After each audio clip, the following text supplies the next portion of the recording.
মালদা জেলার গঙ্গাপাড়ে শ্রীকান্তটোলা ও মুলিরামটোলায় শুরু হয়েছে ভয়াবহ আকারের গঙ্গা নদীর ভাঙন। গঙ্গার সর্বনাশারূপে ধ্বংস হল শ্রীকান্তটোলা গ্রামটি। চোখের সামনে সর্বনাশা গঙ্গার সবকিছু গিলে নিচ্ছে। মুহূর্তের মাঝে বিলীন হয়ে যাচ্ছে বাড়ির আঙ্গিনা, বড় বড় তাল গাছ, বেশ কিছু বাড়ি, এমনকি কয়েকটি মন্দিরও রক্ষা পায়নি এই গঙ্গার ভয়াবহ ভাঙন থেকে।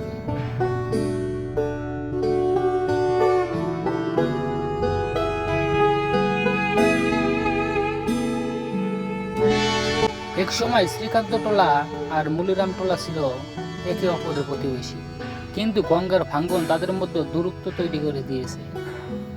যে পথ দিয়ে তারা এক গ্রাম থেকে অন্য গ্রামে যেত, সে পথ এখন গঙ্গার জলে বিলীন হয়েছে। গ্রামের পর গ্রাম গঙ্গা গ্রাস করে চলেছে। যারা এককালে সম্পূর্ণ কৃষক ছিল, তারা আজ ভূমিহীন অসহায় মানুষ। কেউ আশ্রয় নিয়েছে বাঁধের ধারে, কেউ বা দূরে শহরের শ্রমিকের কাজ করছে, আবার অনেকেই আত্মীয়ের বাড়িতে আশ্রয় নিচ্ছে। গঙ্গা নদীর ভাঙন শুধু মাটি আর বাড়ি কেড়ে নিচ্ছে না, বরং কেড়ে নিয়েছে মানুষের মন থেকে শান্তি আর নিরাপত্তা।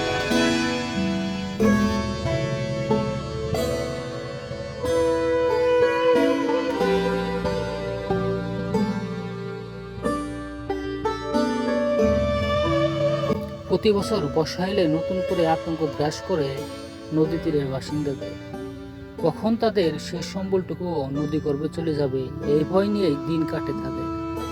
শ্রীকান্তটোলা আর মুলিরামটোলার গল্প শুধু দুটি গ্রামের নয়, এ হলো গঙ্গা ভাঙনে সর্বশান্ত হওয়া হাজারো মানুষের নিরন্তর সংগ্রামের এক গল্প।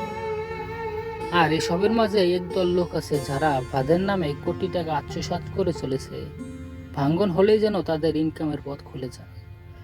একদিক দিয়ে হাজারো মানুষ ঘরছাড়া হয়, আর অন্যদিকে গ্রাম পঞ্চায়েত, সরকারি কর্মকর্তা আর নেতাদের পকেট ভারী হয়। দুর্নীতির বেড়াজালে আটকে আছে গ্রামের এসব ভাঙন কবলিত মানুষগুলো।